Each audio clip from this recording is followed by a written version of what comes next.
I'm Hazel. It's Saturday today, which makes it time to sit down and catch up on the WoW news of the week, what I have been up to, and answer some of your questions. This week, today actually, as I put this out, Winter Veil has begun. There will be new dragon riding armor this year for your Highland Drake, a sleigh toy available for your Pepe, and of course new Under the Tree gifts for the 25th. I have not seen the event yet because it's not live as of recording, and my one holiday wish is that there will be some faster way for us to get out to the Abominable Grinch in Hillsbrad, because holy moly, it's such a trek compared to the other holiday bosses where you just queue up for them.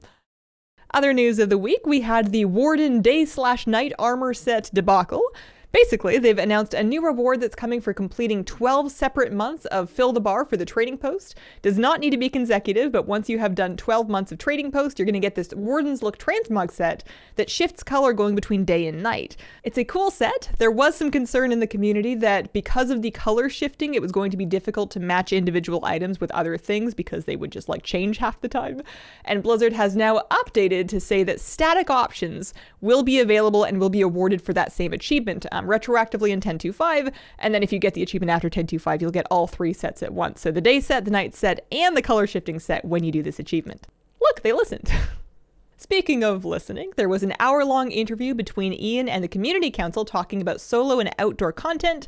It was an hour long. I will link the whole video in the description, but the highlights for me, they mentioned that they do want to do a tuning pass and BFA raids to make them at least mechanically soloable sometime before Dragonflight is over. That sounds great, but I will believe it when I see it. They also mentioned that loot from delves in the War Within is going to have its maximum item level capped on par with heroic raid loot because of the organizational requirements that are needed to put together a mythic raid group. So delves won't be the source of the very best gear in the game, but they will be the source of the next best thing. And they mentioned that they have no current plans to add any kind of bad luck protection to Mythic Plus loot. They want to keep trinkets tuned closely enough that you're not at a massive disadvantage because that thing that you really want wouldn't drop from a Mythic Plus dungeon, but they're also not going to just give it to you or give you a currency to buy it, as it stands now. In other news, there was an encrypted internal build of the War Within. This is not publicly data mineable, so we don't know anything new about the War Within from it, but it has led to all kinds of speculation as to when the expansion could possibly come out. I am too boring for this game now. I feel like it'll be out one day. It'll feel like no time at all because time goes really, really fast now. I'm not too worried about a content drought. It seems like they've been keeping content coming at a pretty regular pace in recent times. And I feel like I'm just going to go to bed and then wake up and it'll be out and then also in 2 patches deep. Maybe that's just a sign that I'm getting older, that time is flying by. The puppy I just adopted is 7 months old now. He's huge. As far as what I've been up to, I have been gearing up a BM Hunter alt. I think I mentioned this recently, but it's a lot of fun. I have the Kira cat pet and the Moose Bakar pet as my 2 BM Hunter pets. And then she's got the short pink hair and a super minimal mog. I'm really enjoying it. It feels fun to have a little me, and I'm really enjoying Beast Mastery too, because it's not too fancy. I wanted to play something pretty laid back so I could just press the buttons and enjoy the vibes, and Beastmaster is giving me exactly that.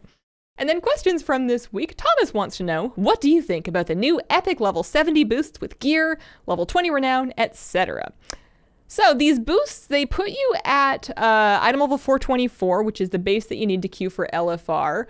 I'm not mad that they exist, but I also would not buy one just for me because I feel like that skips you past half the fun part of making a character.